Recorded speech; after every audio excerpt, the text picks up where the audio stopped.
এবার নন্দিনী নিজেই জ্যোতিকে ঘুমের মধ্যে কিডন্যাপ করে নিচে নামিয়ে আনবে আগামী পর্বে। বিস্তারিত জানতে সম্পূর্ণ ভিডিওটি দেখতে থাকুন। আসসালামু আলাইকুম প্রিয় দর্শক, সবার কি অবস্থা? হাজির হয়ে গেলাম দীপ্ত টিভির নিবেদিত ভালোবাসার আলো আঁধার নাটকের ৩৫৩তম পর্বে কী সব ঘটতে চলছে তার অগ্রিম খবর নিয়ে। অলরাইট, এই পর্বে দেখতে পারবেন আশ্চর্য সকল ঘটনা। কারণ নন্দিনী এবার মুখোশ পরে জ্যোতির রুমে জ্যোতি যখন ঘুমাবে তখন সেখানে চলে যাবে এবং জ্যোতি যখন শাহিনের পাশে ঘুমিয়ে থাকবে ঠিক তখনই জ্যোতির মুখে একটা রুমাল দিয়ে চেপে ধরে মুখোশ পরে এক পর্যায়ে জ্যোতিকে নিয়ে নিচে নেমে আসবে এবং নিচে নেমে আনবার পর জ্যোতিকে নিচে ছেড়ে দিবে। আর ছেড়ে দেওয়ার পর জ্যোতি জোরে জোরে চিৎকার করবে।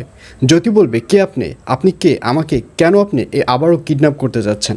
আপনি আপনার মুখ খুলুন। আর এই কথা শোনার সাথে সাথে নন্দিনী তার মুখ খুলবে।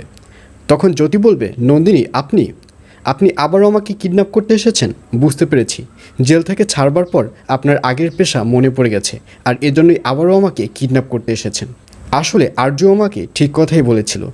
আমি তো সেদিন আপনার পাশেই ঘুমিয়েছিলাম আর আমাকে কিডন্যাপ করে নিয়ে যাওয়া হলো, সেটি আপনি টেরই পেলেন না। এটা কি কখনো হয়? তখন নন্দিনী বলবে, হ্যাঁ এটা হয়। তখন জ্যোতি বলবে, এটা কিভাবে হয়?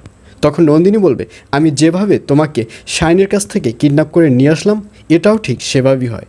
তুমি যে শুধু শুধু আমাকে ক্লেম দিচ্ছ, আচ্ছা একটা মানুষ যদি ঘুমিয়ে থাকে এবং তার পাশ থেকে যদি কাউকে নিয়ে আসা হয় সেটা সে ঘুম অবস্থায় কীভাবে বুঝতে পারে?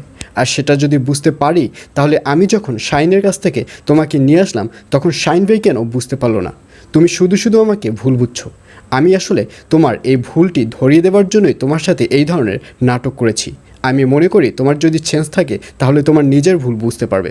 এই বলে নন্দিনীকে দেখা যাবে সে ওখান থেকে চলে যাবে আর জ্যোতিও তার নিজের ভুলটি বুঝতে পারবে যে আসলে সেদিন নন্দিনী নয়, অন্য কেউ তাকে কিডন্যাপ করেছিল।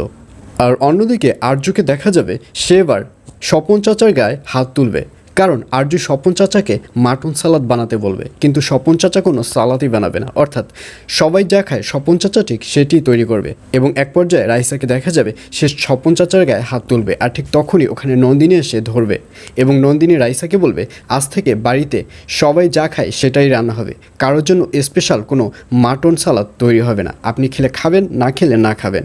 আর যদি আমাদের খাবার ভালো না লাগে তাহলে আপনি নিজেই বানিয়ে খান। আর এই কথা শুনে রাইসাকে দেখা যাবে সে খাওয়া বন্ধ করে দিবে।